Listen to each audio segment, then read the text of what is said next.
Salut à tous, c'est Nathiri. Aujourd'hui on se retrouve pour une nouvelle vidéo manga bonus et aujourd'hui je vais vous présenter le manga Trace. C'est parti, générique.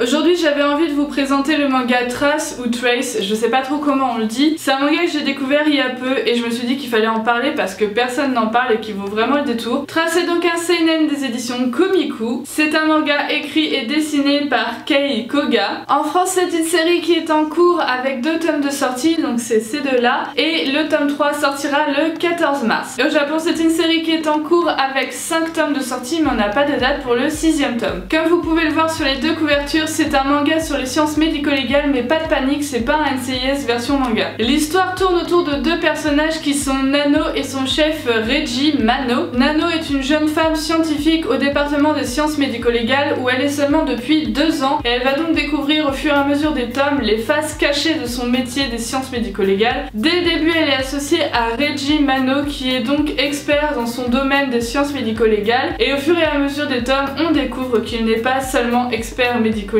mais qu'il cherche à se venger de quelque chose que je ne peux pas vous détailler sinon je vous spoil. Ensemble ils vont faire beaucoup d'analyses pour apprendre la vérité et Nano va beaucoup apprendre aux côtés de Reiji. On va donc suivre la jeune Nano qui s'endurcit et Reiji qui met en place son plan pour se venger. Alors qu'est-ce que j'ai pensé de ce manga? Je vais tout d'abord lui donner la note de 3,5 sur 5. Pour moi c'est un bon manga qui pour le moment ne pose que les bases mais qui est très prometteur et qui pour moi va prendre en puissance dans les prochains tomes. Ça va être quelque chose d'énorme si ça continue comme ça. J'ai trouvé 4 points positifs à ce manga. Le premier c'est le personnage de Nano qui est très intéressant malgré le fait qu'elle soit très naïve, elle essaye d'apprendre, elle essaye de s'améliorer et j'aime bien voir son point de vue, le point de vue un petit peu inexpérimenté, un petit peu naïve. Le deuxième point positif c'est le personnage de Reiji qui est un personnage hyper énigmatique et j'aime beaucoup son histoire, ce qui va lui arriver, comment il va lui arriver ça et qu'est-ce qu'il va faire dans les prochains tomes, j'ai hâte de découvrir. Le troisième point positif c'est les personnages secondaires, bien qu'ils soient au second plan, ils apportent un certain lien entre les différentes affaires, entre les différentes études et que les personnages principaux puissent bien aller d'une affaire à l'autre et que ça reste cohérent. Et le quatrième point positif c'est que c'est sur le thème médico-légal et que c'est relativement rare de voir ce genre de manga. Il y en a une qui va foncer dans ma fenêtre, ça va être drôle.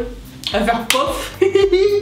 J'ai des mouettes qui volent très très bas juste à côté de chez moi, c'est très perturbant, on se croirait dans Hitchcock. Ensuite j'ai trouvé 2 points qui peuvent être des points négatifs pour certains. Le premier c'est qu'il y a quelques scènes qui sont un petit peu dégueu, un petit peu malaisantes et qui peuvent vous gêner. Par exemple il y a une scène où Nano et Reiji doivent récolter de l'ADN sur un fœtus qui a été avorté par sa mère. Donc déjà la situation est malaisante mais en plus le dessin du fœtus qui ressemble vraiment à un petit humain, bah c'est un petit peu malaisant, c'est pas forcément dégueu mais c'est vraiment gênant de voir un petit humain comme ça. Le deuxième point qui peut être un point négatif c'est le fait que ce manga prend son temps. Le mangaka pose vraiment toutes les bases, il pose les personnages, le contexte, l'histoire de chaque personnage. Ça peut en gêner certains qui aiment bien que ça soit fort, intense et rapide, voilà. En conclusion c'est un manga que je vous recommande parce que pour moi il est très prometteur et que là on a vu vraiment que le tout début. Je ne sais pas combien de tomes elle va faire, je pense qu'elle en fera une dizaine, peut-être une quinzaine de tomes, mais c'est vraiment une série hyper intéressante qui va devenir génial. Et voilà c'est la fin de la vidéo, j'espère qu'elle vous aura plu et j'espère que j'aurai su vous donner envie de lire ce manga. N'hésitez pas à me dire d'ailleurs dans les commentaires si vous avez envie de lire ce manga ou si vous l'avez déjà lu et ce que vous en avez pensé si vous l'avez déjà lu. N'hésitez pas également à nous laisser des pouces bleus, d'autres commentaires en dessous si vous avez d'autres choses à nous dire. Je vous invite également à vous abonner avec le petit rond qui va apparaître juste après avec le générique de fin. En attendant la prochaine vidéo, moi je vous dis à très bientôt, c'était Nathiri pour la Geekosphère. Ciao!